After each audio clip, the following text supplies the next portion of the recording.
안녕하십니까. 뉴스탐지기입니다. G7 정상회의 회담장에서 문재인과 일본 스가 총리가 만났다고 하는데요. 일본은 아직도 우리에게 독도, 위안부, 강제징용과 같은 과거사 관련해서 진정성 어린 사과와 배상을 제대로 하지 않았으니 문재인은 스가를 완전히 무시했겠죠. 아님 강력하게 항의를 하던가요? 그런데 현실을 보니 오마이갓, 문재인은 토착 외구, 친일 구구, 친일파였던 것입니까? 어떻게 이런 상황에 문재인이가 가만히 있던 스가 총리한테 다가갈 수가 있습니까? 이 문장에서의 핵심은 주어입니다. 문재인이가 다가갔다는 것이죠, 스가한테. 그리고 먼저 다가가서 극대노를 한 것도 아닌 반갑다고 인사한 게 다라고 합니다. 제인아.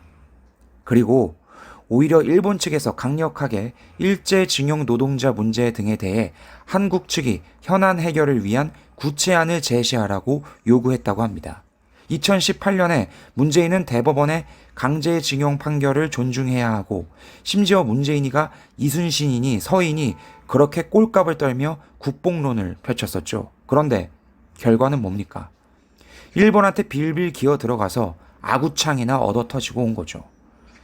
실제로 이순신 장군께서 이걸 보신다면 뭐라 하실까요? 여러분, 이게 외교이고 이게 국력의 차이이고 이게 현실입니다. 아무리 우리가 코딱지만한 한국 땅덩어리 안에서 자국민들끼리 정신승리해봤자 일본은 거들떠 보지도 않고 이렇게 가장 중요한 자리에서 맞붙으면 두말할 거 없이 한판 쾌호패로 끝나고 마는 거죠. 우리가 지금 살아가는 세상은 지구촌 사회입니다. 지구촌이 뭡니까? 지구가 하나의 마을처럼 되었다는 거죠. 그런데 어느 한 나라와의 외교를 완전히 단절하고 살겠다. 그건 그 나라뿐만이 아니라 그 나라와 연계된 모든 나라와 단교하겠다는 얘기고 결론은 국제사회에서의 고립을 뜻하는 것입니다. 북한처럼요. 한마디로 불가능한 얘기죠. 그런데도 이런 것들을 감수하고 일본하고 싸우고 싶다고요? 그러면 일본보다 월등한 국력을 갖추고 난 후에 대들자고요.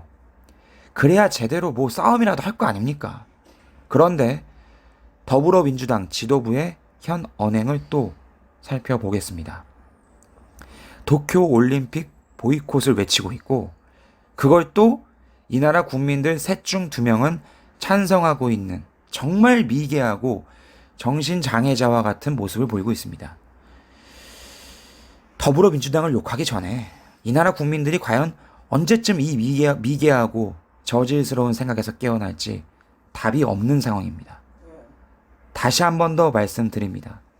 대한민국 문재인은 일본 스가 총리한테 먼저 다가가서 인사를 청했고 강제징용 관련 니네 일처리 제대로 하라고 꾸중을 듣고 왔습니다.